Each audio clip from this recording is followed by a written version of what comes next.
Assalamualaikum warahmatullahi wabarakatuh. Bismillahirrahmanirrahim.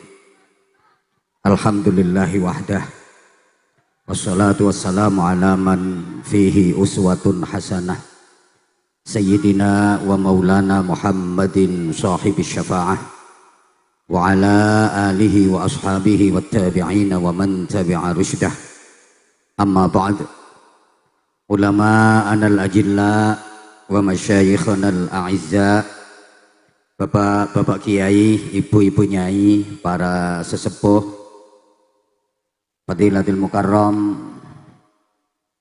Bapak Kiai Haji Sayrozi Bilal, kemudian DKM Masjid Besar Al-Mu'awanah, semuanya yang dimuliakan. Sahadat Zu'ama, pejabat pemerintah dalam semua tingkatan bersama jajarannya hadir di tengah-tengah kita, yang sama-sama kita cintai, kita hormati, kita banggakan. Bapak Komisaris Jenderal Polisi Purnawirawan Haji Ahmad Dhofiri MSI, mudah-mudahan Allah karuniakan kepada beliau panjang umur, sehat wa'afiyah, terus maslahah, manfaah, dan membawa keberkahan untuk masyarakat. Bapak Wakil Bupati Indramayu yang luar biasa dan biasa di luar, Pak Kapolres, seluruh pejabat dan tokoh masyarakat, tanpa mengurangi rasa hormat, tidak bisa saya sebut satu persatu.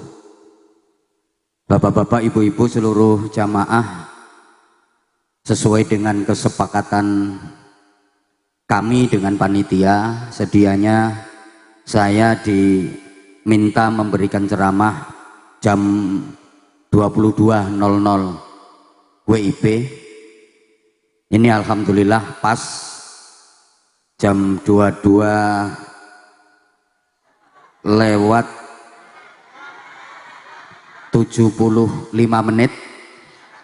WIB, waktu insya Allah berubah. Ini dalam rangka hormat peringatan Maulid Nabi Agung Muhammad Sallallahu Alaihi Wasallam, yang memang seharusnya dilaksanakan sesering mungkin dan tidak harus di bulan Rabiul Awal. Sebaiknya mengadakan peringatan Maulid Nabi itu setiap hari, agar kita diingatkan kembali dan terus diingatkan kepada sirah nabawiyah, perjalanan dan perilaku hidup cermin agung kita, uswatun hasanah dalam seluruh aspek kehidupan kita, untuk kita contoh dan kita teladani, agar kita menjadi hamba-hamba yang baik dan benar, selamat, mulia, bahagia dunia akhirat. Pertimbangan kedua, kenapa mengadakan peringatan Maulid Nabi harus setiap hari, agar penceramah-penceramah itu laris, biar nggak nganggur. Begini ya, jarak antara kita dengan Rasulullah itu sangat jauh, hampir 15 abad. Kita dengan Rasulullah itu jaraknya sangat jauh, hampir 1500 tahun. Rasulullah ibarat mata air yang sangat bersih, jernih, bening, murni. Sedangkan kita ini ibarat sungai-sungai kecil yang sudah jauh sampai ke muara, airnya kotor karena sampah, airnya keruh karena lumpur. Keruh itu bahasa Inggrisnya the butek and the reget. Kalau Rasulullah mata air yang bersih, jernih, bening. Kita ini sungai-sungai kecil yang airnya kotor, airnya keruh, bahkan ada yang bukan hanya sekedar sungai kecil, udah jadi maaf comberan, got, peceren, sapi tank. Ada ini orangnya datang juga. Maka wajib hukumnya bagi kita untuk sekerap mungkin, sesering mungkin mendekat ke sumber mata air untuk mencari kejernihan, mencari kebeningan. Kalau kita tidak bisa mendekat ke sumber mata air tadi, minimal kita mendekat ke sungai-sungai besar yang airnya masih terjaga kebersihan dan kejernihannya. Agar kita yang kotor-kotor ini, agar kita yang keruh-keruh ini mendapatkan gerojokan air-air bersih, air-air jernih dari sungai-sungai besar tadi. Para jamaah, siapa yang dimaksud sungai-sungai besar yang harus kita dekati, yang airnya masih bersih, airnya masih jernih, itu tidak lain dan tidak bukan adalah para ulama, para kiai, yang kiai sungguhan. Loh, apa ada kiai yang tidak sungguhan? Loh, akhir-akhir ini banyak. Gayanya kayak kiai, tapi sesungguhnya bukan. Loh, kalau kiai sungguhan itu ya sanad keilmuannya jelas, guru-gurunya jelas, ngajinya jelas, menguasai berbagai macam fan dan disiplin keilmuan, nahwu, shorof, qawaidul fiqhiyah, usul fikih, mustalah hadis.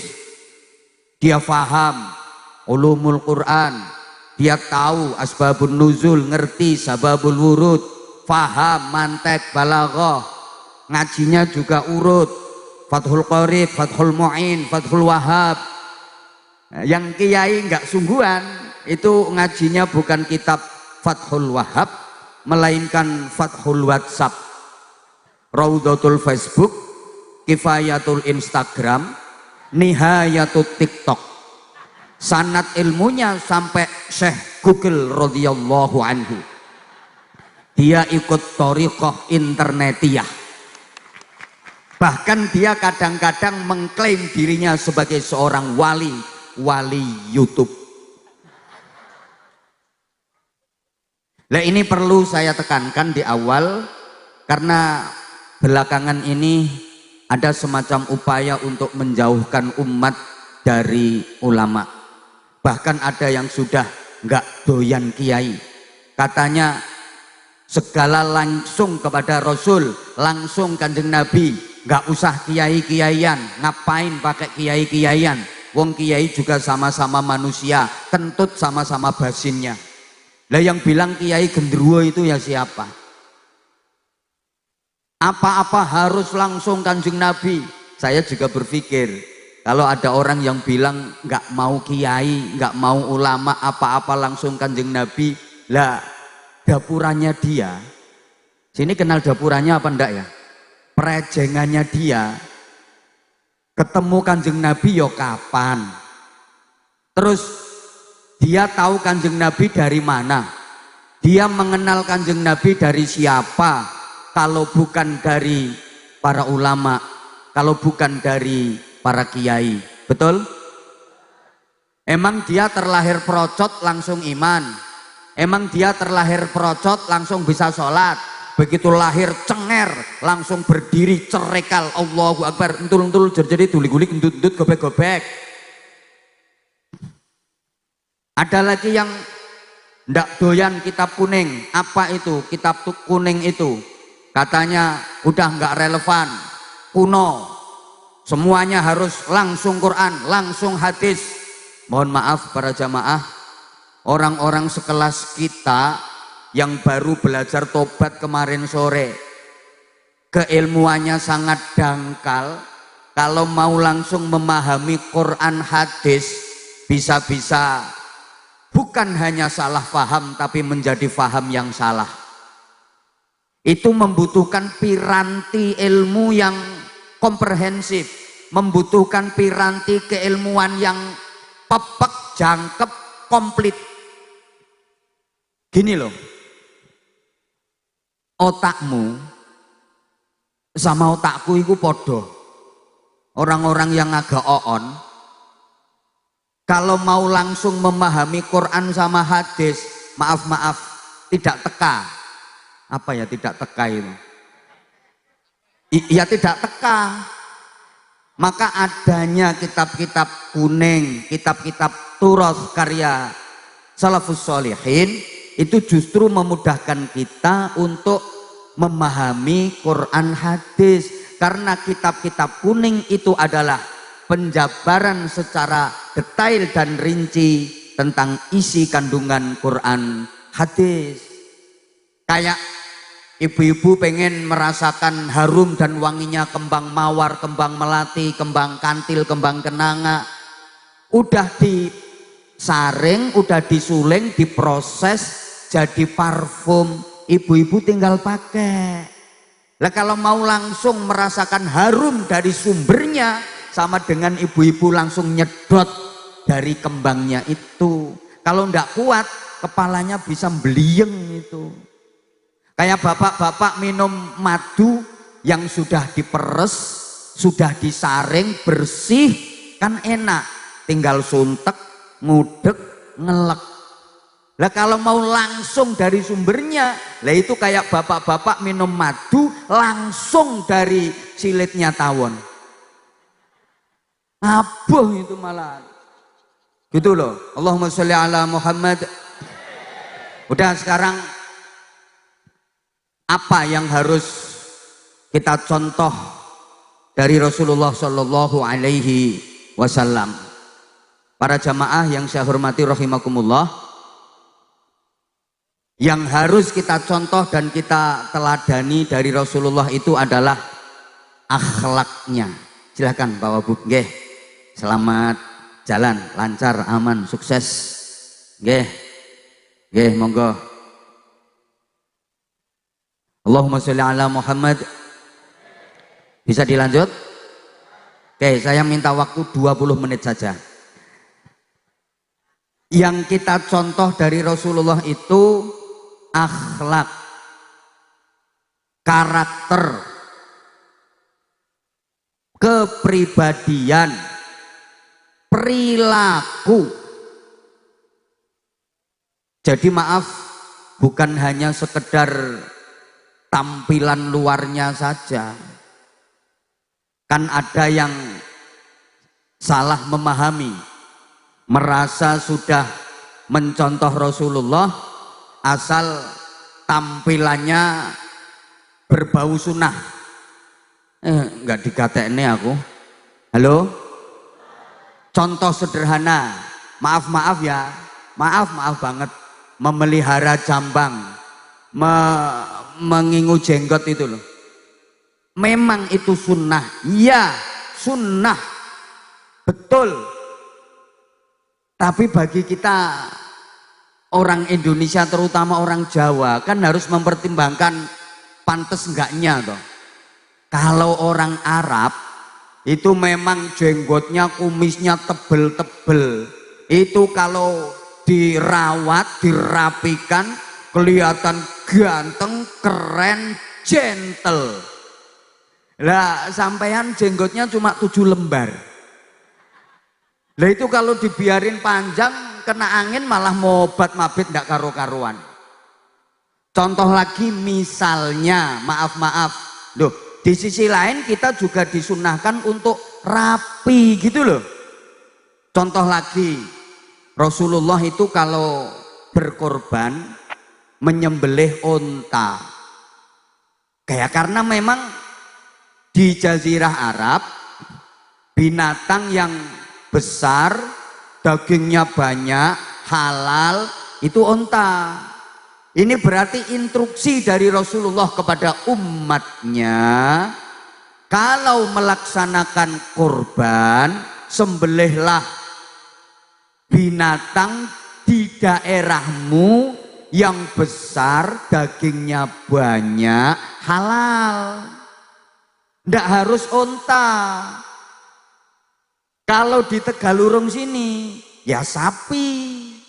Terus ada orang Tegalurung yang saya pengen afdol. Rasulullah itu kalau kurban nyembelih onta.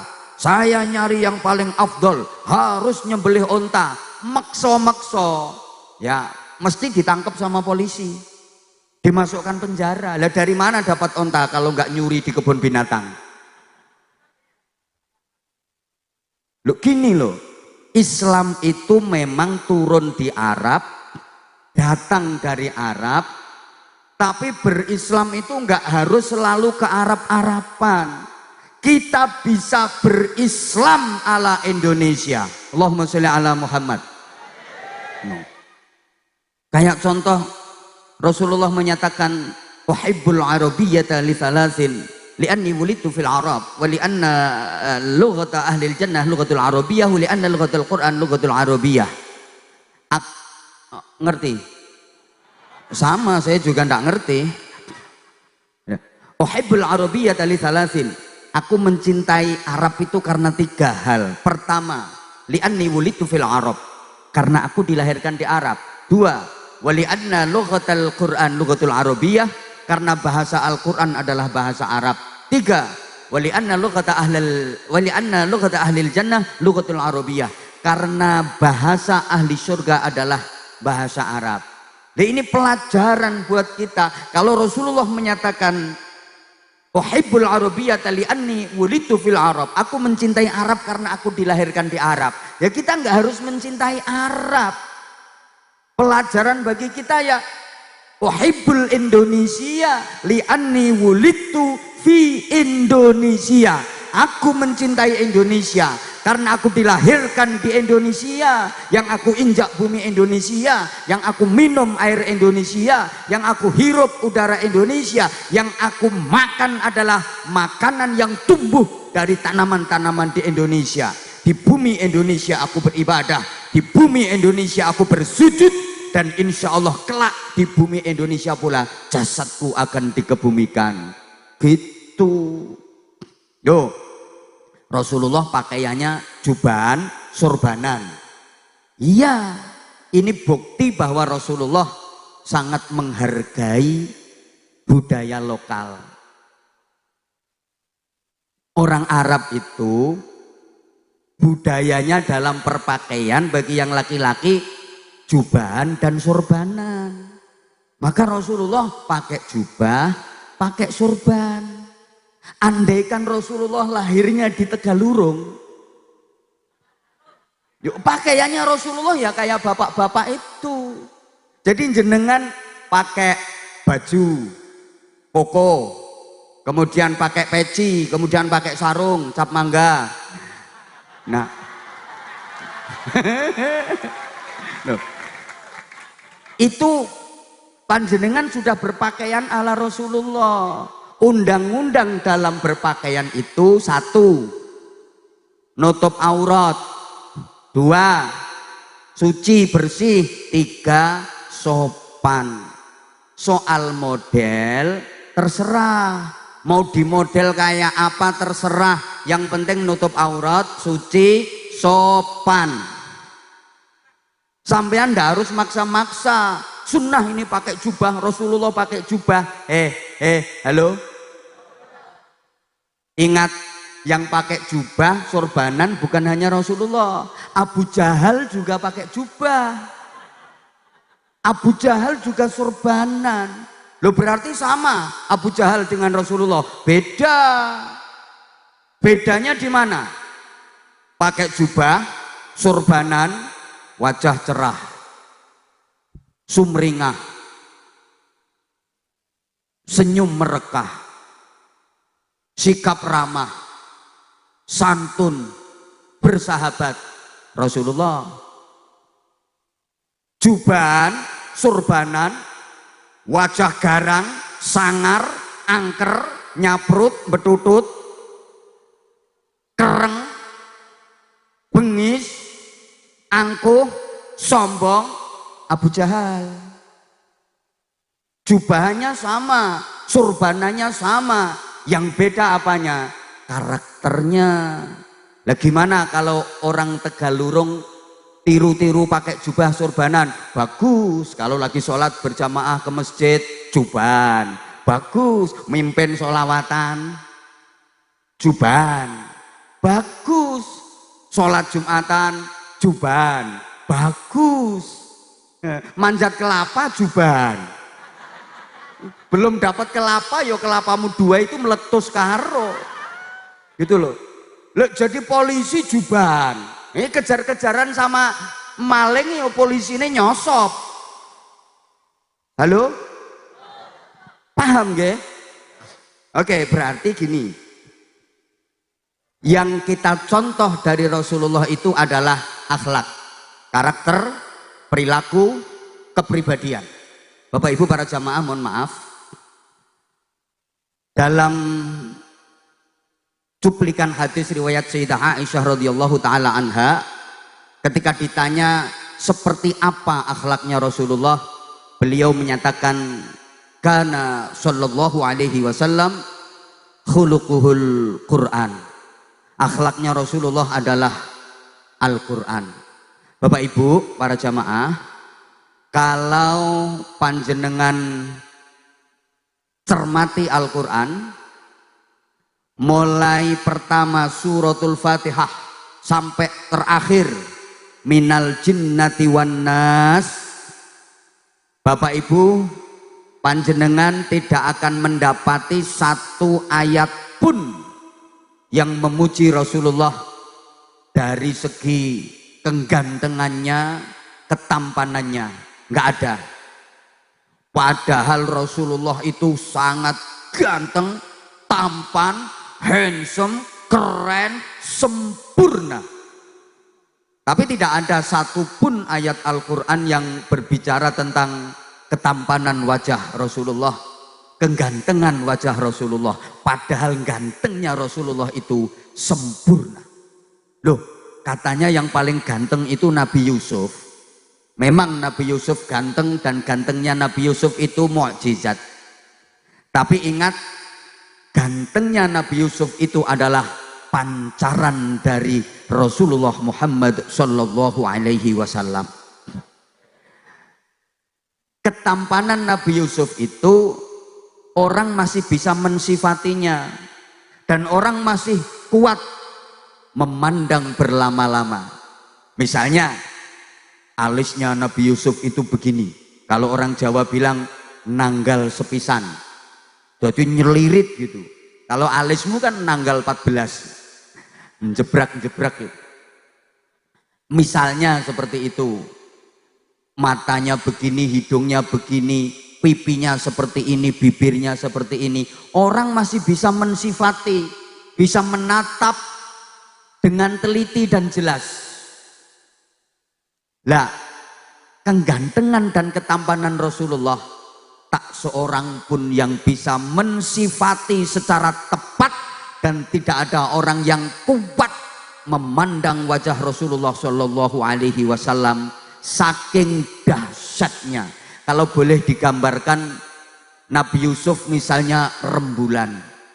Bapak Ibu kan masih bisa memandang rembulan berlama-lama, bahkan bisa melihat secara detail di rembulan itu ada seleret-seleret itemnya dan kuat memandang berlama-lama. Sedangkan Rasulullah itu matahari. Nah, kalau ke matahari, matamu itu, iya mataku juga, iya mataku juga, tidak akan kuat menatap dan memandang berlama-lama, pasti akan belereng. Betul? Ya Allah. Iya silau, silau. Bapak Ibu kalau membaca Al-Quran sampai khatam, panjenengan tidak akan mendapati satu ayat pun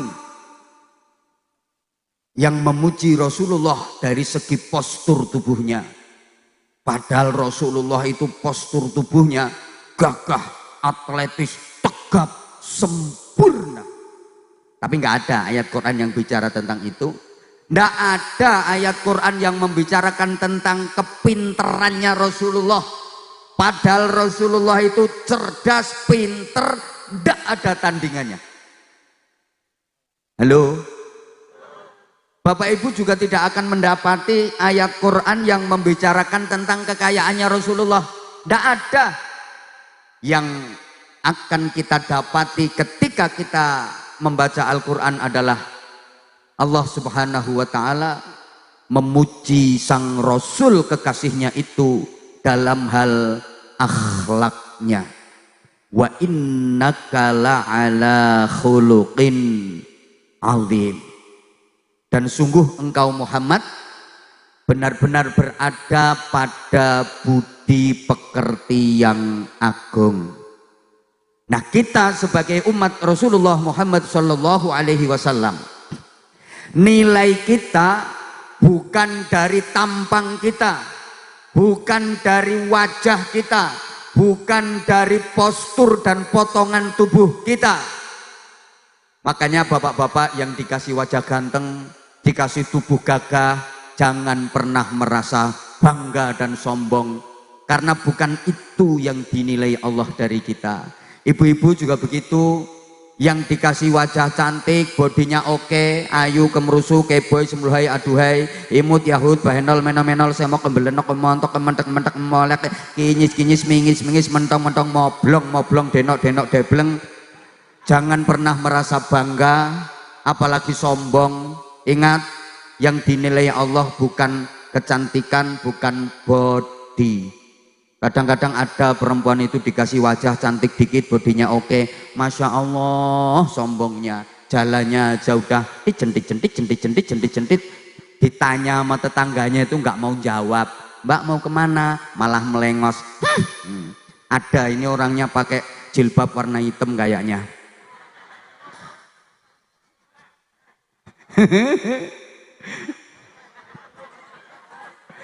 Ibu, sorry, ibu cantik itu bukan karena apa-apa. Bener, ibu cantik bukan karena apa-apa. Ibu cantik itu karena masih muda. Coba nanti kalau udah tua, contohnya belakang tuh Bu, noles sebentar aja. Lah itu, nanti ibu jadinya ya kayak gitu. Lah emang masih muda, semuanya masih oke, onderdilnya masih kuat semua. Masya Allah, lirik aneh, neratap nih jantung. Apalagi senyumnya, memutuskan tali kolor itu. Ya masih muda. Ya coba kalau udah tua, berdiri di depan kaca, ngelirik sambil senyum mengengeh, memandang bayang-bayang sendiri bisa lari terbirit-birit. Bukan itu yang dinilai dari kita. Maaf, nilai kita juga bukan dari pangkat, jabatan, dan kedudukan kita. Andaikan nilai manusia itu dari pangkat, jabatan, kedudukan, tentu yang paling mulia, yang paling tinggi derajatnya adalah Fir'aun. Woi, woi.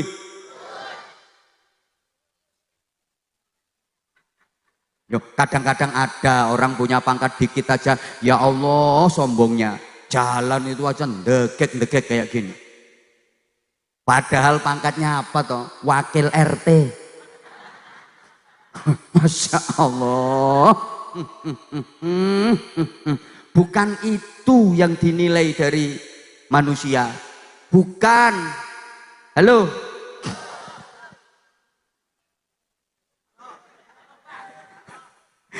Lawang di dunia saja loh, di dunia saja. Ya pangkat itu dan terhormat itu ya kalau masih aktif. Begitu sudah purna ya mulai berkurang. Biasanya begitu purna ya saya nggak nyindir siapa-siapa, ngapain nyindir?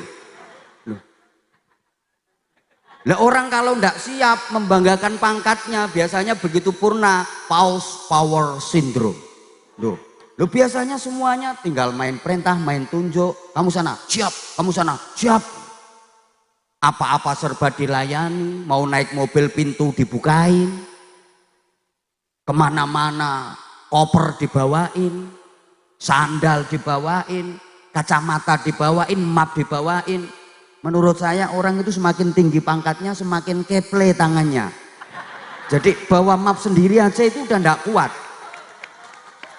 Padahal map itu berapa ton sih beratnya, tapi dia bawa map sendiri nggak kuat. Lebih kuat yang itu loh, doprok-doprok itu loh, yang kere-kere itu malah kuat itu. Loh iya, maaf, makanya kalau baru melatih dua ya jangan macam-macam dulu, wong baru AKBP ya.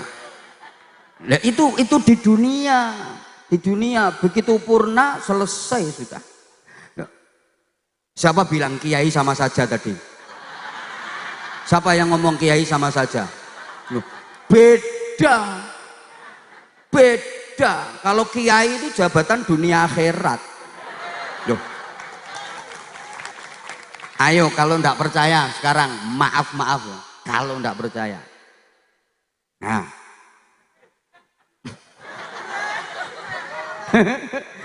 Kapolres, aku mau bikin contoh sebelah nggak berani.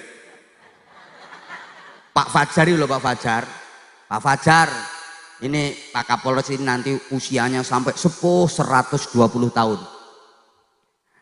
udah nggak bisa jalan ya, nggak bisa jalan loh, sepuh 120 tahun kemana-mana pakai kursi roda minta didorong. Nah terus Pak Kiai sama 120 tahun sepuh nggak bisa jalan kemana-mana pakai kursi roda didorong, sama-sama disuruh dorong. Sampean pilih dorong polisi apa kiai? Yo pilih kiai, berkahi. Kiai makin tua makin barokah. Mau dorong polisi kalau dibayari, enggak dibayari ya enggak mau. Kalau kiai rebutan semuanya pengen dorong tuh. Dan ini bukan hanya di dunia, sampai di akhirat nanti. Tuh, makanya polisi sama kiai itu harus selalu sinergi. Saya sering sampaikan, saya terima kasih.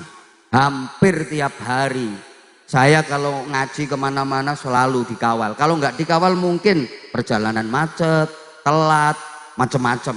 Apalagi kalau udah di kerumunan jamaah, bisa lembut saya dicetoti rondo-rondo itu.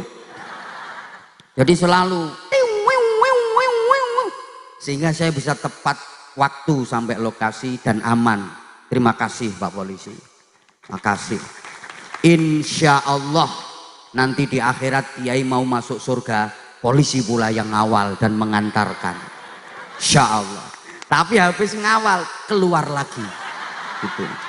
Keluar lagi. Kan cuman ngawal. Maksudnya keluar lagi itu nyari kiai yang lain gitu loh. Mau diantar lagi sampai surga tutup, dia tugasnya yang ngantar keluar itu. Gitu. Ngawal aja. Nah. Oh, iya.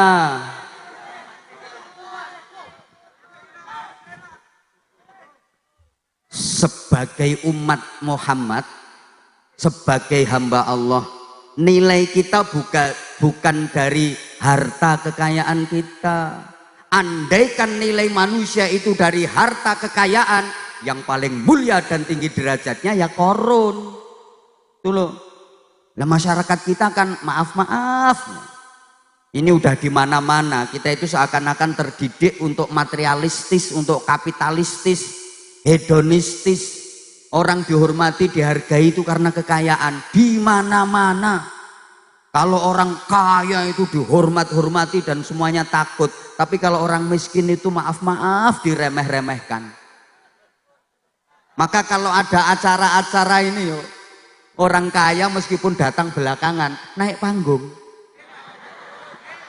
Padahal datangnya belakangan. Orang kaya pejabat datang belakangan naik panggung. Duduknya VIP.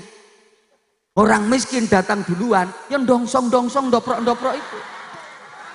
Masih dikasih pagar pembatas pula.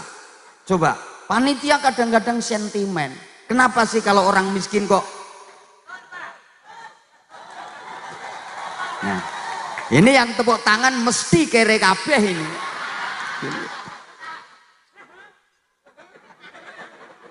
Kadang panitia itu sentimen. Kenapa kalau orang miskin kok di dongsong-dongsongkan, dindoprok-doprokkan, padahal orang miskin itu nggak usah disuruh dongsong sendiri.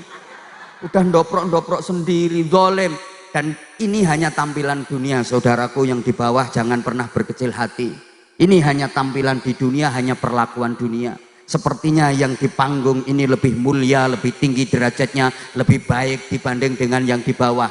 Tapi dalam pandangan Allah belum tentu yang duduknya di atas di VIP ini lebih baik. Bisa jadi yang doprok di bawah ini sesungguhnya lebih jelek.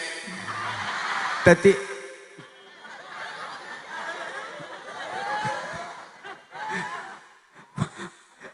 Masya Allah, maaf. Padahal nilai kita itu bukan dari kekayaan sama sekali, enggak. Nah terus nilai kita dari apa? Iman dan takwa. Itu yang dinilai Allah dari manusia. Waduh, waktunya udah enggak mencukupi. Saya ini bingung ini. Ya karena waktunya udah mepet gitu loh.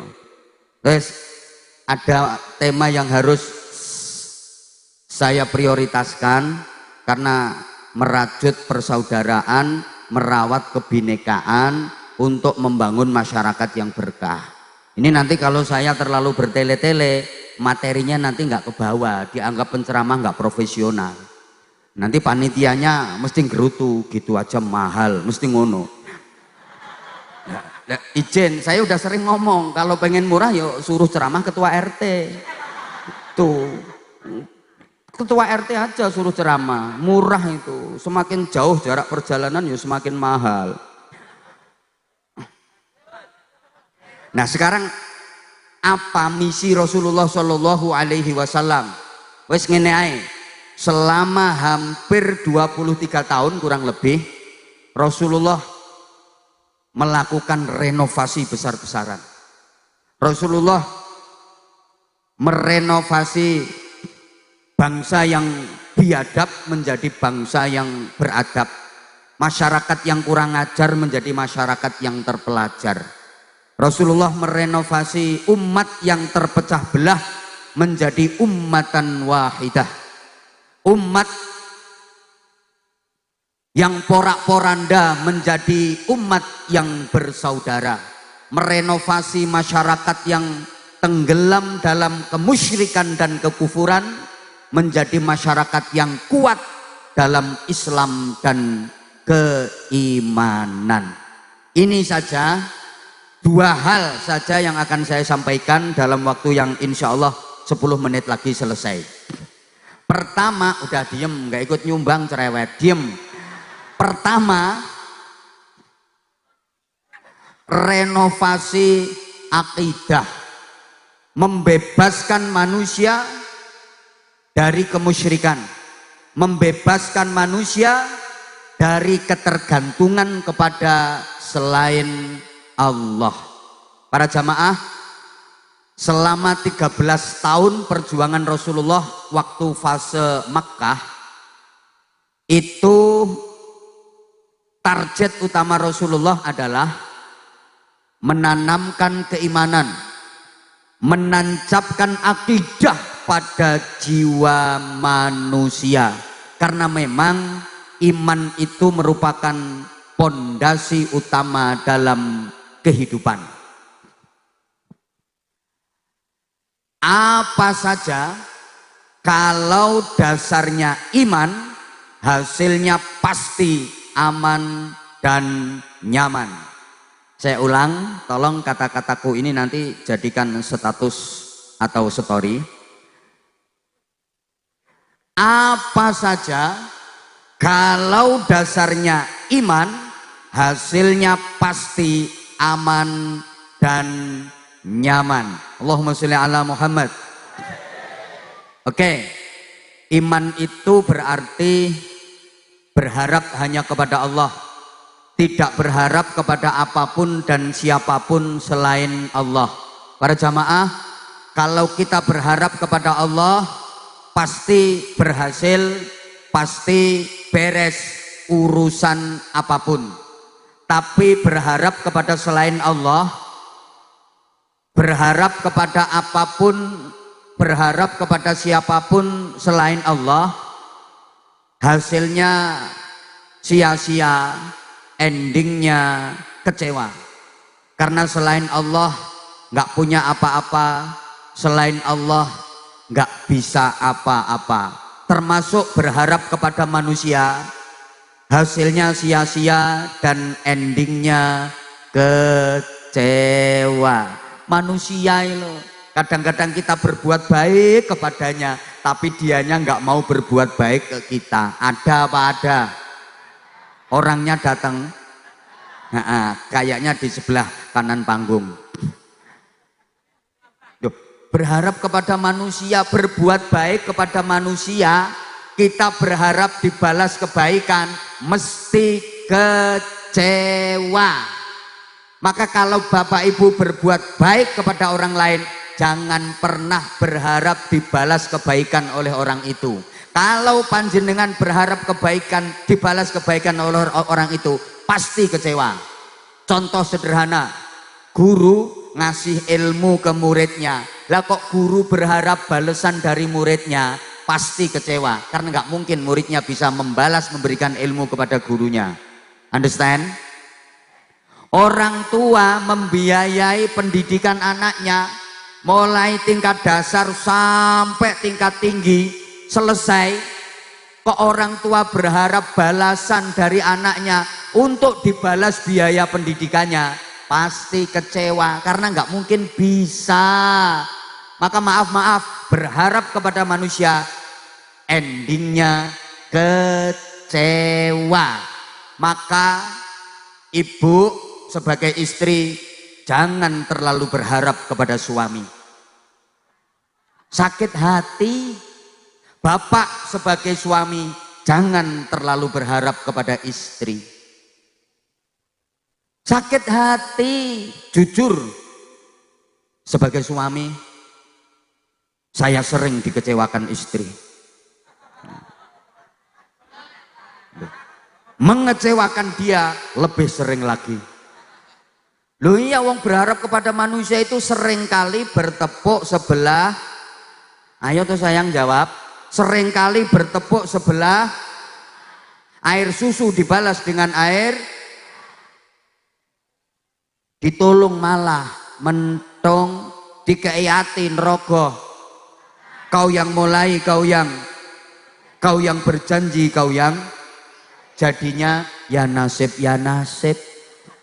Loh iya, atasan yang dihormati kadang menzolimi, mengeksploitasi. Bawahan yang disayangi, loh kadang mengkhianati, berani demonstrasi. Punya pembantu digaji, malah berani nyaingi, ngerebut suami. Loh punya tetangga diapii, kadang balasannya malah menyakitkan hati kok. Ini kalau berharap kepada manusia, kecewa kalau berharap kepada manusia. Saya sering ngalami kayak gitu. Loh bener, mau berangkat pengajian, perut saya tuh lapar. Sama istri udah ditawari, nggak makan dulu, nggak lah nanti makan di tempat panitia aja. Gitu. Begitu nyampe lokasi, nggak ada makannya. Maka ya Allah, pokoknya sering-sering berharap kepada manusia itu kecewa. Maka malam ini pun saya tidak terlalu berharap, meskipun yang ngundang itu bintang 3 terus dapat sesuatu yang banyak, saya tidak berharap. Daripada kecewa, ya berharap kepada Allah saja. Gitu loh. Orang kalau berharap kepada manusia itu endingnya mesti kecewa. Lah orang beriman hidupnya nggak pernah kecewa. Kenapa? Karena dia nggak pernah berharap kepada apapun dan siapapun. Dia berharapnya hanya kepada Allah. Allah maha segalanya, Allah maha kuasa. Jadi hidupnya nggak bakal susah. Maka orang beriman itu hidupnya selalu tenang. Karena iman itu bersandar hanya kepada Allah, tidak bersandar kepada apapun dan siapapun selain Allah. Karena bersandarnya kepada Allah, maka jadinya kuat selamanya. Allahumma sholli ala Muhammad. Allah maha ada, Allah maha kekal, Allah maha kuat, Allah maha gagah, Allah maha sempurna, Allah maha segalanya. Maka kalau kita bersandarnya kepada Allah, kita akan kuat selamanya. Mohon maaf para jamaah, kalau bersandar kepada selain Allah bisa rusak, selain Allah bisa habis, selain Allah bisa hilang, bahkan selain Allah pada akhirnya pasti akan hancur. Ketika sandaran masih ada, mungkin bisa kuat, tapi begitu sandarannya rusak, begitu sandarannya hilang, pasti terjatuh. Maaf, Habib Alwi Zahir Muhammad Al-Habsyi, saudara kita yang kita cintai, enak duduknya di sini karena beliau bersandar pada kursi. Dia duduknya nyaman, enak. Kenapa? Kursinya masih ada. Tapi begitu kursinya rusak atau hilang, misalnya diambil, bisa dipastikan Habibnya ngeblak. Betul? Kenapa? Karena bersandar kepada sesuatu yang bisa rusak, bersandar kepada sesuatu yang bisa hilang. Maaf Bapak Ibu, maaf.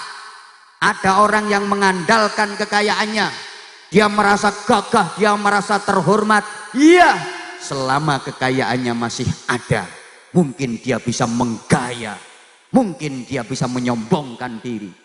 Tapi kekayaan itu enggak selamanya. Begitu jatuh pailit, begitu jatuh bangkrut, kekayaannya habis, pasti dia akan geblak. Betul? Betul? Ya Allah, kita agak semangat. Bisa dilanjut?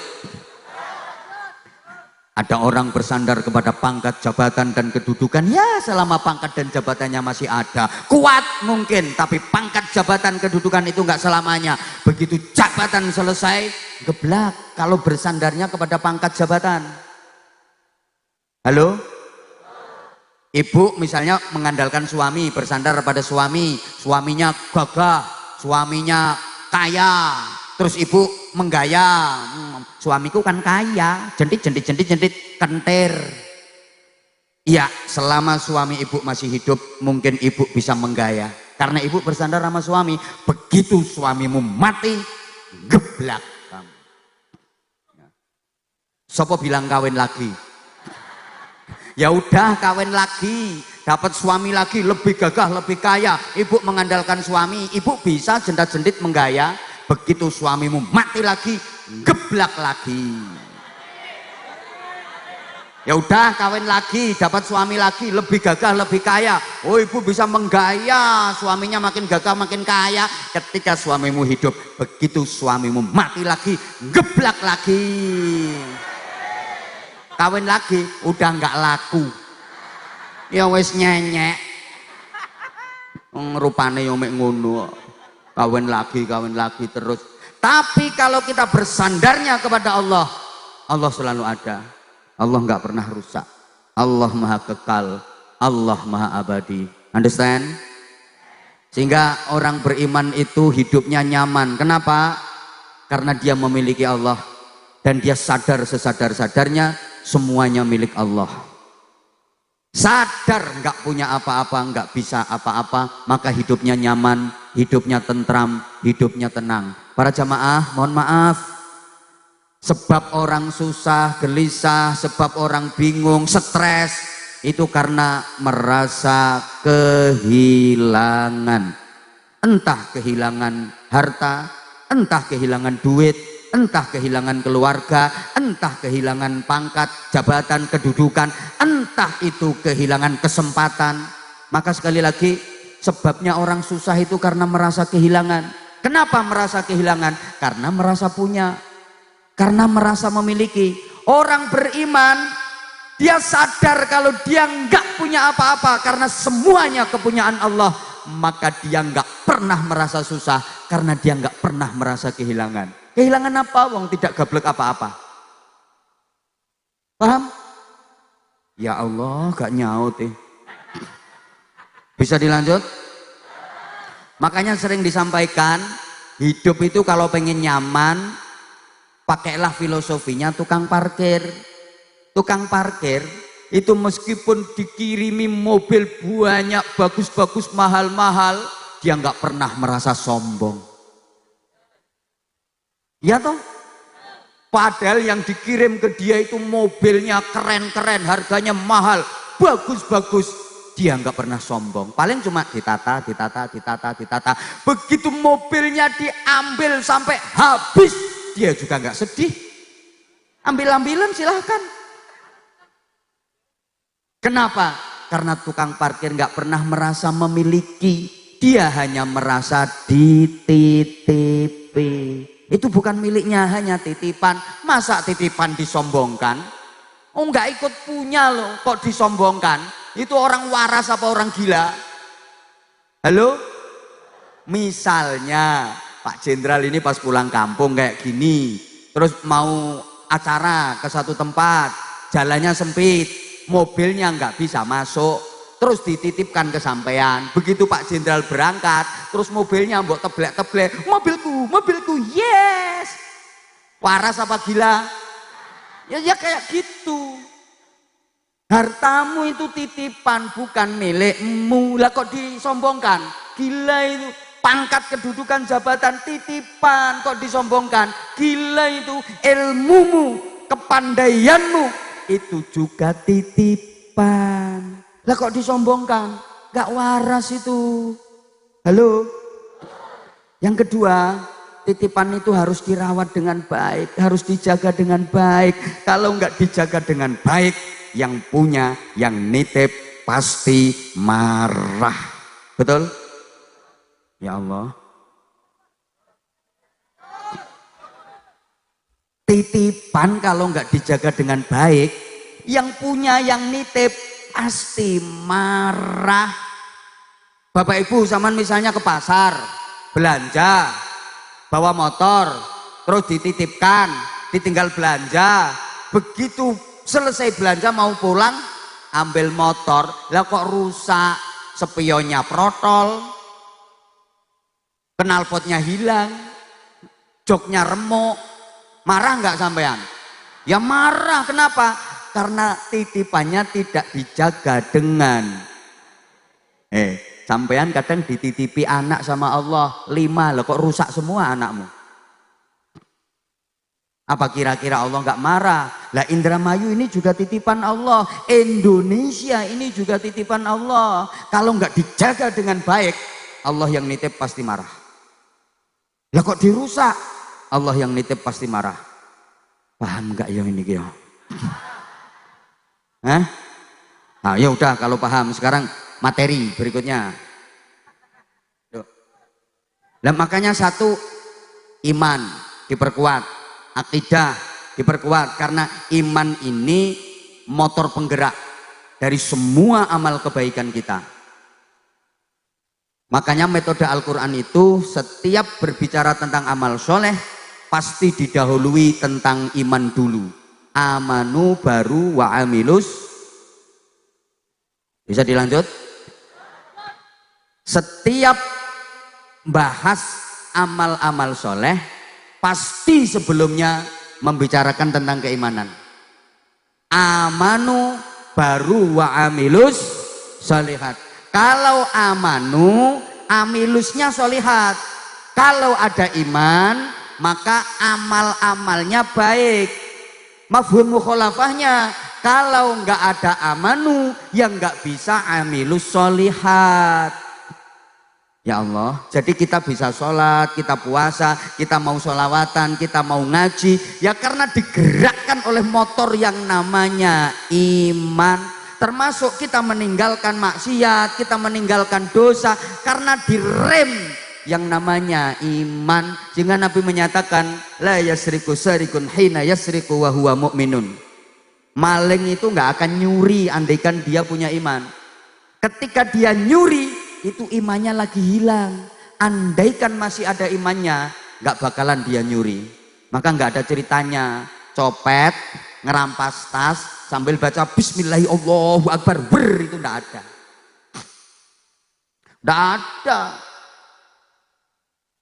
Orang melakukan maksiat kok imannya masih ada. Andaikan imannya masih ada, nggak mungkin berbuat maksiat. Mohon maaf, saya nggak pernah ngelihat kok ada orang mabuk sambil baca istighosah, itu nggak ada. Nggak ada.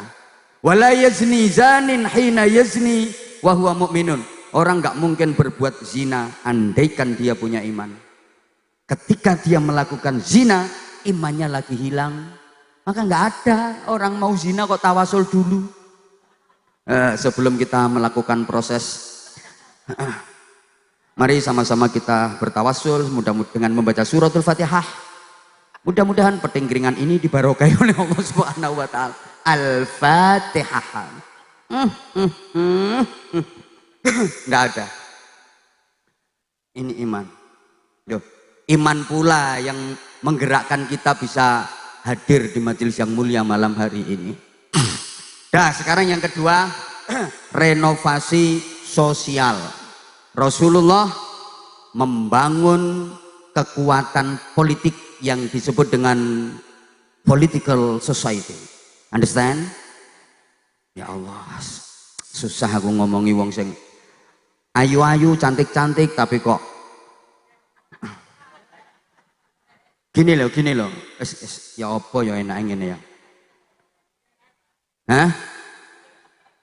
Aku kok bingung tuh. Bapak Ibu, kalau saya pakai bahasa Jawa bisa mengerti napa mboten? Ngertos nggih? Jadi kalau kula pakai bahasa Jawa jenengan ngertos nggih? Ya udah, nanti tak campur-campur bahasa Jawa. Loh, tapi kok udah jam 12? Pripun? Sudah, doa langsung. Hah? Masih dilanjut? Ya udah, izin Pak Jenderal. Berarti 10 menit lagi. Jamaahnya minta tambahan waktu, berarti ini lembur Pak Jenderal. Ya, lembur kan ada hitungannya sendiri. Tuh loh. Nah, politik sosial seperti apa yang dilakukan oleh Rasulullah Shallallahu Alaihi Wasallam? Merangkul semuanya dalam membangun komunitas masyarakat, bukan hanya yang Muslim, yang Yahudi, yang Nasrani, yang Majusi, dirangkul semua oleh Rasulullah Shallallahu Alaihi Wasallam. Nah, ini adalah ukhuwah Islamiyah. Ukhuwah Islamiyah itu artinya persaudaraan yang diatur oleh syariah Islamiyah. Persaudaraan yang diatur oleh undang-undang agama Islam.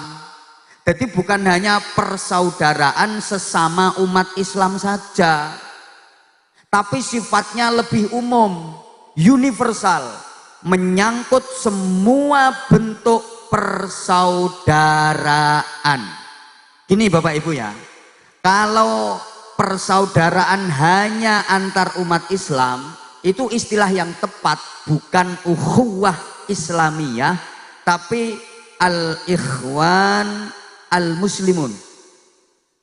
Kayaknya enggak ngerti ya, soalnya enggak paham tata bahasa Arab ya. Oh, siti-siti, oh ya udah. Itu kalau persaudaraan sesama umat Islam. Tapi kalau ukhuwah Islamiyah, ini bukan hanya persaudaraan antar umat Islam saja. Sifatnya umum, persaudaraan yang diatur oleh undang-undang agama Islam. Jadi sifatnya menyeluruh. Bukan hanya persaudaraan antar umat Islam. Wong otomatis umat Islam itu sudah bersaudara. Nabi menyatakan umat Islam itu kalbunyanil wahid, seperti sebuah bangunan yang satu. Umat Islam itu seperti sebuah bangunan, yashuddu ba'duhum ba'da, satu dengan yang lain saling mengikat, saling menguatkan. Allahumma sholli ala Muhammad. Ya kayak bangunan masjid ini, ada besi, ada koral, ada beton, ada semen, ada kayu. Jadi kita itu begitu, ada muslim beton, ada muslim kayu, ada muslim model pasir, besi, sing ireng-ireng itu, ada muslim model, lah iya kayak bangunan itu, fungsinya juga berbeda-beda. Ada yang berfungsi sebagai pondasi, ada yang berfungsi sebagai tembok, ada yang berfungsi sebagai pintu, ada yang berfungsi sebagai jendela, ada yang berfungsi sebagai atap, ada yang berfungsi sebagai tiang. Siapa? Tiangnya ibu-ibu itu, ibu-ibu. An-nisa imadul bilad. Wanita-wanita itu tiang negara. Kalau laki-laki kan cuma tiang jaler. Gitu? Jadi secara otomatis kita kalau sesama umat Islam itu sudah saudara. Maka ya Allah, ukhuwah Islamiyah itu bukan hanya persaudaraan sesama umat Islam saja, tapi sifatnya lebih luas, termasuk persaudaraan dengan alam, persaudaraan dengan tumbuh-tumbuhan, persaudaraan dengan binatang. Loh, lah kalau ada istilah ukhuwah insaniyah, ukhuwah basyariyah, ukhuwah watoniyah, itu semuanya sudah tercakup dalam ukhuwah Islamiyah. Semoga-moga paham, kapan-kapan diulangi lagi. Paham nggih? Ya udah, kapan-kapan diulangi lagi. Ini ada yang insya Allah lebih penting. Begini, karena kita ini saudara, timbulnya persaudaraan itu karena adanya persamaan. Bareng. Karena ada persamaan, maka terjalinlah persaudaraan. Semakin banyak persamaan, akan semakin kuat jalinan persaudaraan. Gini, sebaliknya permusuhan terjadi itu karena adanya perbedaan, apalagi perbedaan yang diperbesar. Semakin banyak perbedaan yang diperuncing, ya semakin runyam permusuhannya. Saya dengan panjenengan semua insya Allah banyak persamaan, maka saya dengan panjenengan semua adalah saudara.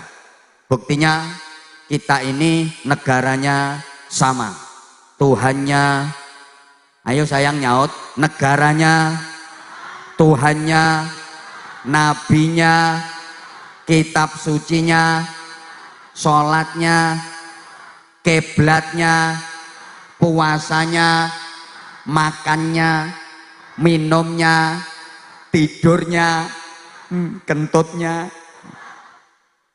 Banyak persamaan kok, berarti kita saudara. Maka tolong kalau ada sedikit-sedikit perbedaan jangan dibikin ribet, apalagi dibikin ribut. Kan lebih banyak persamaannya toh daripada perbedaannya.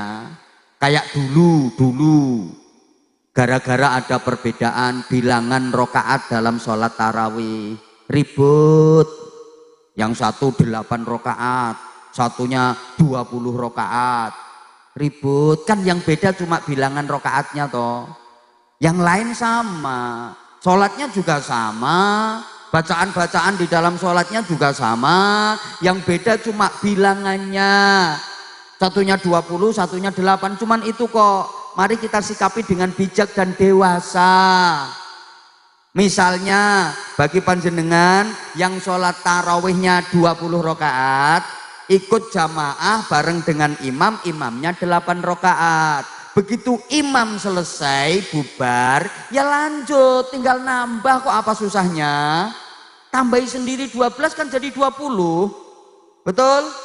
Lah panjenengan yang tarawihnya 8 rakaat, bermakmum kepada imam yang tarawihnya 20 rakaat. Begitu dapat 8 rakaat, silakan minggat. Selesai toh. Ya yang bikin ribut ini kadang-kadang orang-orang yang nggak jelas itu loh. Apa itu orang NU? Tarawih 20 rakaat. Ya bener rakaatnya banyak, tapi cepet banget. Tarawih apaan kayak ngejar maling. Allahu Akbar dolin tul jadi gulik lutut gobek-gobek. Allahu Akbar dolin amin tul. Tarawih apaan itu? Gak mutu, gak kualitas. Muhammadiyah juga gitu. Setahun sekali aja cuma 8, gak niat itu. Nah, kalau saya netral, gak tarawih. Ya kan orang sampel toh ini. Dulu wong ada perbedaan sedikit. Hanya soal pakai kunut dan nggak pakai kunut dalam sholat subuh. Ribut. Satunya bilang harus kunut, itu sunnah abad. Kalau nggak kunut ganti dengan sujud sahwi. Satunya ndak, bid'ah itu kunut, ndak usah pakai kunut. Satunya harus kunut, satunya ndak usah kunut. Dulu. Alhamdulillah kalau Tegalurung sekarang udah nggak ada yang ribut soal kunut. Alhamdulillah, karena Tegalurung udah sama. Maksudnya sama-sama nggak sholat subuhnya. Yang mau diributkan ya apa? Gini loh, ya saya pernah baca buku. Ada seorang tokoh besar Muhammadiyah yang dalam ajarannya kan sholat subuhnya nggak pakai kunut. Beliau adalah almarhum Profesor Dr. Buya Hamka. Haji Abdul Malik Karim Amarullah. Beliau alim, ilmunya tinggi, dalam, wawasannya luas. Beliau tokoh hebat Indonesia. Ketika beliau menunaikan ibadah haji, waktu itu bersamaan dengan Allah yarham Kiai Haji Idham Khalid, yang waktu itu beliau adalah ketua umum pengurus besar Nahdlatul Ulama, ketua umum PBNU. Dan haji pada waktu itu belum naik pesawat, masih naik kapal laut. Haji naik pesawat itu kalau tidak salah mulai tahun 1977, berarti sebelum tahun itu. Satunya Buya Hamka, tokoh besar Muhammadiyah. Satunya Kiai Haji Idham Khalid, ketua umum PBNU, berangkat haji bareng naik kapal laut. Nah, selama perjalanan di kapal itu sholatnya berjamaah, dan untuk menjadi imam dijadwal, diagendakan dijadwal. Hari pertama yang jadi imam jamaah sholat subuh itu Kiai Haji Idham Khalid, ketua umum PBNU. Buya Hamka ikut jadi makmum. Kiai Haji Idham Khalid ngimami sholat subuh ndak pakai kunut. Beliau ketua umum PBNU, ngimami sholat subuh nggak pakai kunut. Selesai sholat di demo sama santri-santri NU yang ikut barengi haji. Jadi demo itu ternyata penyakit lama. Yai, kenapa tadi panjenengan ngimami sholat subuh kok ndak pakai kunut? Dan memang ndak sujud sahwi, karena memang udah niat nggak pakai kunut. Kalau awalnya mau pakai kunut kok ternyata lupa sujud sahwi. Kalau dari awal udah nggak niat pakai kunut, ya ndak usah sujud sahwi. Ini yang nggak pakai sujud sahwi. Santri-santri yang NU yang ikut berangkat haji protes. Kenapa kok nggak pakai kunut? Juga nggak ada sujud sahwi. Beliau Kiai Haji Idham Khalid dengan enteng mengatakan, di belakangku itu ada makmum yang usianya lebih sepuh, ilmunya lebih tinggi, wawasannya lebih luas. Buya Hamka yang sholat subuhnya nggak pakai kunut, maka saat ini aku sholat subuhnya nggak pakai kunut, besok aja pakai kunut lagi. Masya Allah, betapa entengnya jawabnya, menyikapi khilafiyah itu loh. Di belakangku itu ada yang lebih sepuh, lebih alim, wawasannya lebih luas, subuhnya nggak pakai kunut. Makanya aku sekarang nggak pakai kunut. Yo besok kunut lagi. Hari berikutnya giliran yang jadi imam sholat subuh berjamaah itu Buya Hamka, Kiai Haji Idham Khalid jadi makmum. Buya Hamka tokoh besar Muhammadiyah ngimami sholat subuh berjamaah pakai kunut. Makanya saudara-saudaraku Muhammadiyah, yuk sekali-kali lah sholat subuh pakai kunut. Lah makmumnya yang Muhammadiyah ya bingung, katanya nggak boleh kunut. Lah ini tokoh kita, orang hebat kita Muhammadiyah ngimami sholat subuh kok pakai kunut. Bingung makmum-makmum yang Muhammadiyah ini. Akhirnya banyak yang kunut seperapat. Betapa antar orang-orang hebat, beliau saling menghargai perbedaan. Coba mengenyampingkan hal-hal khilafiyah seperti itu. Jadi yang dilihat bukan perbedaannya, tapi persamaannya yang diperkuat, yang diperbanyak. Allahumma sholli ala Muhammad. Kita kan enggak, soal lebaran aja kadang ribut aja dulu. Ya Allah, satunya lebaran Rebo, satunya lebaran Kemis, sampai sidang isbatnya ribut.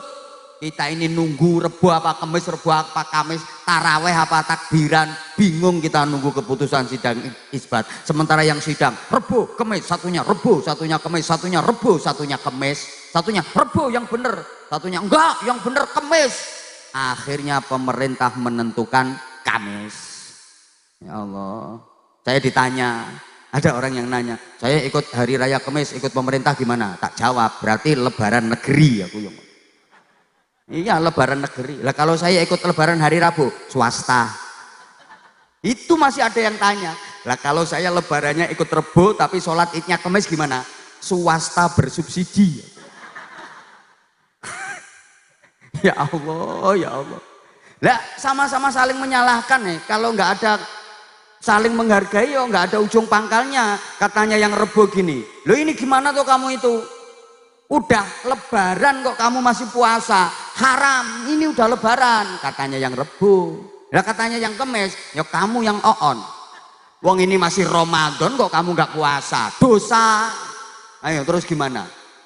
Kok saya yang mimpin sidang isbat, ada yang ribut Rebo, Kemis, Rebo, Kemis, Rebo, Kemis. Palu tak ambil sama saya, langsung ketok palu, tok, tok, tok. Nggak usah ribut Rebo Kemis, keputusan pemimpin sidang puasa diulang dari awal. Yes. Nyonyor ya bene timbangannya ribut, diulang lagi puasanya dari awal karuan. Nah untuk sidang isbat tahun depan, dalam menentukan kapan datangnya bulan Ramadan, kapan datangnya bulan Syawal, yang ikut sidang khusus perempuan. Lanang-lanang ribut laki-laki itu bantah-bantahan toh. Kenapa harus perempuan? Kalau perempuan beres, karena perempuanlah yang paling ngerti dan tahu persis kapan datangnya bulan. Oh no. Ambil lah bung ini. Lah iya. Oke, gini. Kita iya kita ini. Saya sampai lupa tadi nanya, ini jemaah sekian banyak ini manusia semua apa bukan ya? Oh manusia semua ya, berarti kita banyak persamaan, betul? Betul? Ya berarti saudara, udah nggak usah bermusuhan. Bahkan maaf ya, musuh saja dalam Al-Quran itu sama Allah dinyatakan sebagai saudara. Ada nabi yang diutus ke kaumnya dan dimusuhi luar biasa oleh kaumnya, itu Allah menyatakan di dalam Al-Quran sebagai saudaranya. Wa ila adin akhahum huda, dan kepada kaum Ad Allah mengutus saudara mereka Nabi Hud. Kaum Ad sangat memusuhi Nabi Hud. Seumur hidupnya Nabi Hud dimusuhi dan diperangi oleh kaum Ad. Gitu aja Allah menyebut dalam Al-Quran akhahum, saudara mereka. Understand? Wa ila samuda akhahum sholihah, dan kepada kaum Samud Allah mengutus saudara mereka Nabi Soleh. Kaum Samud itu sangat memusuhi Nabi Soleh, habis-habisan dalam memusuhi Nabi Soleh. Oleh Allah disebut akhahum, saudara mereka. Wa ila Madyana akhahum Syu'aibah, dan kepada kaum Madian yang sangat menentang dan memusuhi, Allah mengutus saudara mereka Nabi Syu'aib. Ya Allah, mudah-mudahan faham. Bahkan ada satu surat dalam Al-Quran yang sangat ekstrim, di mana dalam surat itu Allah mengumpat seseorang. Surat apa? Al-Lahab. A'udzubillahi minasyaitonirrajim. Bismillahirrahmanirrahim. Tabbat yada abi lahabin wa tabb. Ma aghna anhu maluhu wa ma kasab.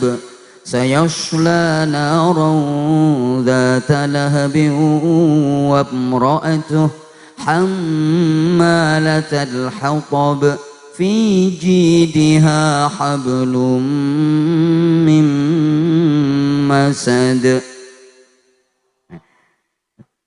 Surat ini diawali dengan kalimah umpatan, makian. Tabat itu artinya makian. Ya, kalau ulama dulu itu sopan-sopan, jadi diartikan celaka. Padahal arti sesungguhnya lebih dari itu. Apa ya tepatnya ya? Pokoknya memaki habis-habisan ini. Tabat itu artinya, maaf ya, jangan dibaca ya.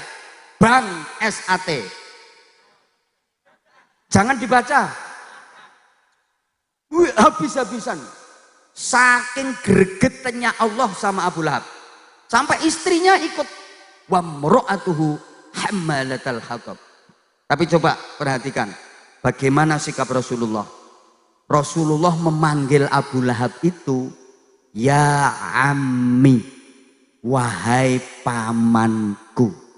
Demikian pula Abu Lahab kalau memanggil Rasulullah, ya bena akhi, wahai anak saudaraku, wahai keponakanku. Abu Lahab manggil Rasulullah keponakan. Rasulullah manggil Abu Lahab om.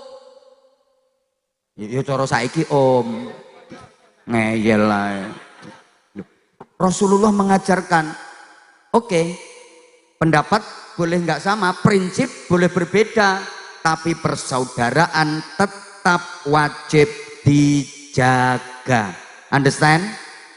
Understand?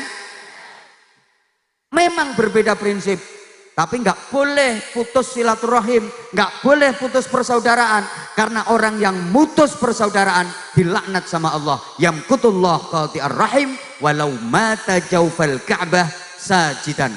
Allah melaknat orang yang memutus persaudaraan walaupun orang itu matinya sedang bersujud di dalam Ka'bah.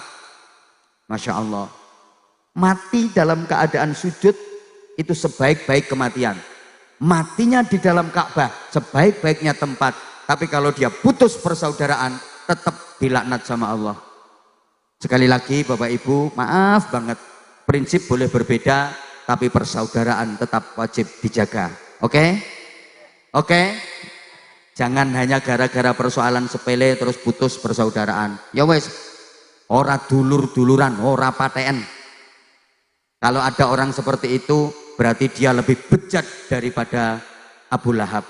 Sedang Abu Lahab yang seperti itu aja, kalau sama Rasulullah manggilnya tetap ya bena akhi, wahai keponakanku. Mungkin-mungkin saged dipahami. Allahumma sholli ala Muhammad. Allahumma sholli ala Muhammad. Setelah turun surat Al-Lahab ini, Bapak Ibu, ada seorang sahabat namanya Ibnu Nuaim. Ibnu Nuaim ini mikirnya gini, Allah aja benci sama Abu Lahab sampai melaknat, dia ikut-ikutan benci, dia ikut-ikutan melaknat. Akhirnya surat Al-Lahab ini dijadikan wiridan. Jadi dia selalu membaca Al-Lahab dengan niat memaki-maki Abu Lahab biar Abu Lahab lebih celaka. Nah, cara membacanya unik, dia sambil pegang batu. Oh niatnya gitu, dibaca bismillahirrahmanirrahim, tabat. Setiap tabat itu batunya dipukulkan ke tanah. Dok! Niatnya mukul kepalanya Abu Lahab. Ya da Abi Lahab wa tab. Dok! Gitu. Saking gregetannya, dibaca sebanyak-banyaknya setiap hari. Jadi setiap hari dia wiridannya gitu. Tabat dok, ya da wa tabat dok. Tabat dok, dok. Niat ngeprui kepalanya Abu Lahab. Suatu saat ketahuan sama Rasulullah. Rasulullah langsung heran, ma hadzal rajul. Bahasa Arab itu kalau pakai ma itu ada unsur heran. Nek bahasa sekarang gini, apa-apaan ini orang? Wiridan bukan la ilaha illallah, bukan subhanallah, bukan astagfirullah, bukan la haula wala quwata illa billah.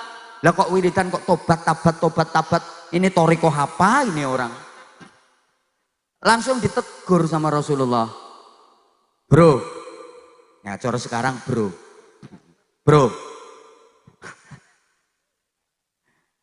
sampean ini loh, wiridan bukan la ilaha illallah, bukan astagfirullah, bukannya subhanallah, kok malah tabat, apa-apaan?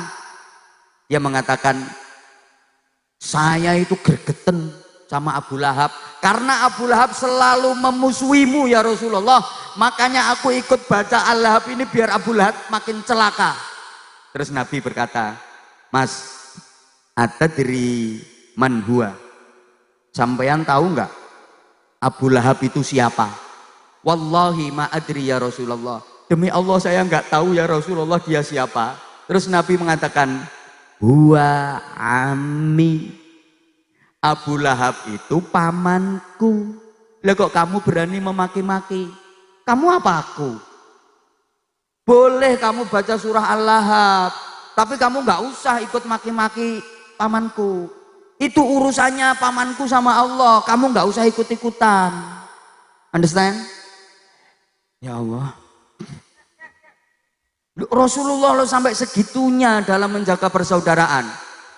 Salah satu putrinya Abu Lahab namanya Zainab aslamat wa hajarat ma'an Nabi sallallahu alaihi wasallam ilal Madinah. Masuk Islam dan berhijrah bersama Rasulullah sallallahu alaihi wasallam ke Madinah. Setelah turun surat Al-Lahab ini, putrinya Abu Lahab yang namanya Zainab jadi bahan bulian, Pak. Dicemooh, Pak. Pokoknya selalu dihina, diejek, dicemooh. Di mana-mana. Belanja di pasar, nawar barang kok kemurahan. Ini harganya berapa, Bu? 500.000. Gimana kalau 300.000? Langsung. Tabat yada Abi Lahab. Lewat di depan jualannya orang, Mbak Zainab nggak belanja? Enggak. Tabat yada Abi Lahab. Gitu. Di toko gitu, beli gula terus ada duit kembaliannya, ini loh duit kembaliannya, tabat. Akhirnya ya Allah, Zainab ini sedih, nelongso, mau marah itu ayat Quran, mau nggak marah bapak ditabat-tabat. Ini gimana pun namanya bapak, sedih dia, mau marah kok ayat Quran, mau nggak marah kok bapak kena tabat. Coba, akhirnya dia mengadu kepada saudara sepupunya. Siapa? Rasulullah Muhammad Sallallahu Alaihi Wasallam. Zainab bilang gini, ya Rasulullah, ma balu aulad, ma balu abnail kuffari ghairi, ma balu auladil kuffar ghairi, ma balu auladil kuffar ghairi. Bagaimana dengan anak-anaknya orang kafir selain saya? Yang bapaknya kafir, ibunya kafir kan bukan cuma saya. Banyak toh sahabat-sahabat itu yang bapaknya kafir, ibunya kafir. Tapi kenapa yang ditobat-tabat kok cuman aku? Terus kata Nabi gimana? Udah Zainab, nanti sholat duhur kamu usahakan berada di soft depan. Setelah jamaah sholat duhur tak selesaikan. Nggih. Ringkas cerita, jamaah sholat duhur, Zainab berada di soft depan biar kelihatan Rasulullah. Kemudian Zainab pakai pakaian yang agak mencolok. Selesai sholat duhur berjamaah, zikir, doa, kemudian ta'ali ya Zainab, kesini kamu Zainab. Dipanggillah Zainab oleh Rasulullah, berdiri bersama di hadapan seluruh sahabat. Kemudian Nabi menyatakan, hadhihi bintu ami, perempuan ini adalah putrinya pamanku. Rasulullah enggak mengatakan hadhihi Zainab bintu Abi Lahab, enggak. Tapi Rasulullah mengatakan hadhihi bintu ami, perempuan ini adalah putrinya pamanku, ini saudara sepupuku. Fala yaqulanna ahadun ilaiha illa khairan. Mulai saat ini jangan sampai ada seorang pun di antara kalian yang berkata kepadanya kecuali dengan perkataan yang baik. Bapak Ibu, mulai saat itu surat Tabati menjadi surat yang paling gak laku di Madinah. Rapayu. Loh, Rasulullah menjaga persaudaraan seperti itu luar biasa. Makanya gini, Islam itu bukan hanya ritual, tapi juga sosial. Halo? Halo? Islam itu bukan hanya hablum minallah, tapi juga hablum minan nas. Duribat alaihimul dhillatu aina ma tuqifu illa bihablim minallah wa hablim minan nas. Sebagus apapun hubunganmu dengan Allah, kalau hubungan dengan sesama jelek, nolak ibadahnya. Walaupun sholatmu hebat, usolli, usolli, usolli, usolli. Takbir sendakep sampai melungker-melungker. Allahu Akbar. Sampai terakhir gobek-gobek Assalamualaikum, turun dari masjid nyuri sandal. Ada itu orangnya sekarang duduk. Tertolak, zikirmu top, muter tasbih la illallah, la illallah, la illallah, la illallah, la illallah. Punya hutang nggak nyaur? Ada apa ada? Ada. Orangnya di samping panggung. Sebagus apapun hubungan sama Allah, tapi maaf kalau dengan sesama jelek, gua ibadahnya. Halo? Maaf, ibadah haji itu baik apa baik? Baik apa baik? Wih, itu ritual itu. Baik banget, baik banget. Tapi saya sering sampaikan, kalau ada orang pergi haji, ibadah haji, tapi pakai biaya, duit, dari hasil muamalah yang zalim kepada orang lain, ya ditolak. Man hajja bi haramin aw min haramin idza qala labbaik Allahumma labbaik fa ajaballahu lahu la labbaik laka wala sa'daik.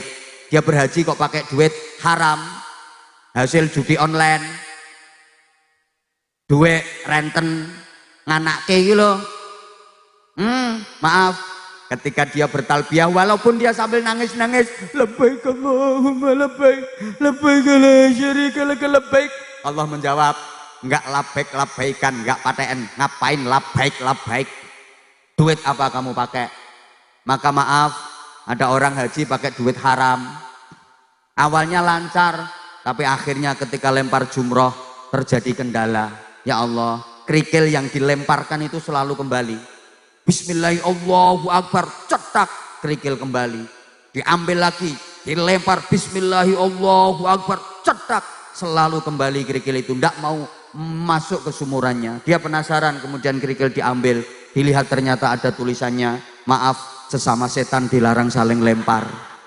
Lewong sama-sama setan kok lempar-lemparan gitu. Kan orang jumroh itu kan ngelempar setan itu. Ternyata makanya kok balik terus kerikilnya. Ternyata lempar-lemparan sama temennya. Ya Allah ya Karim. Iya ya. Tanggung ini udah jam 12:30 lewat. Maaf banget. Seingat saya undangan yang saya terima itu tanggal 26. Seingat saya. Kalau udah lewat pukul 00 berarti udah masuk tanggal 27.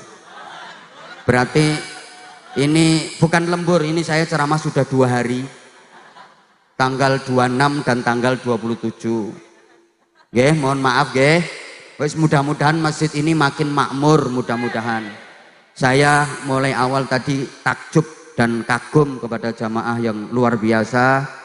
Padahal mendatangi acara semacam ini tidak wajib, tapi jamaahnya sampai melober ke luar-luar. Ya Allah, apalagi kalau mendatangi acara yang lebih wajib, pasti lebih semangat. Betul? contoh mendatangi jamaah sholat subuh. Yang ndak muat nggih masjid ini nggih. Oh, yang ndak wajib kayak gini semangatnya, apalagi yang wajib pasti lebih semangat nggih. Kalau subuh sini banyak orangnya apa banyak tiangnya?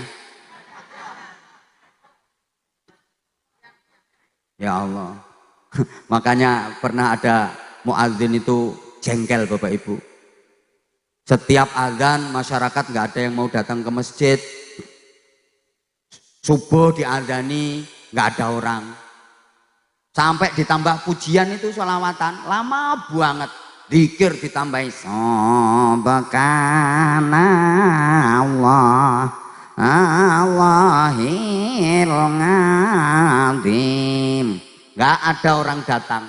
Ya Allah. Hampir setengah jam dia dari kamar mandi dengar ada krecek seneng. Alhamdulillah dapat orang ini. Begitu dilihat ternyata nggak mau sholat jamaah, cuma numpang kencing tok.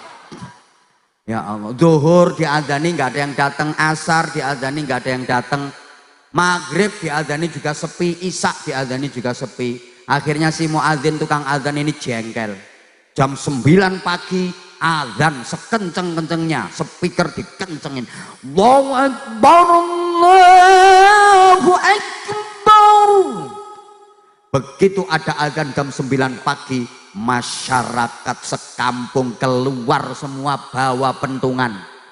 Orang gila iki wong edan iki, wong Yahmene kok azan gerutuk-gerutuk bawa pentungan semua ke masjid. Marah-marah ini yang azan dimarahi. Kamu tuh gila kamu ya.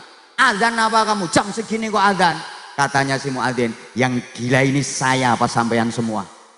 Subuh, waktu subuh tak panggil nggak ada yang datang. Waktunya zuhur tak panggil nggak ada yang datang. Waktunya asar, maghrib, isya tak panggil nggak ada yang datang. Ini jam 9 pagi nggak waktunya kok datang semua.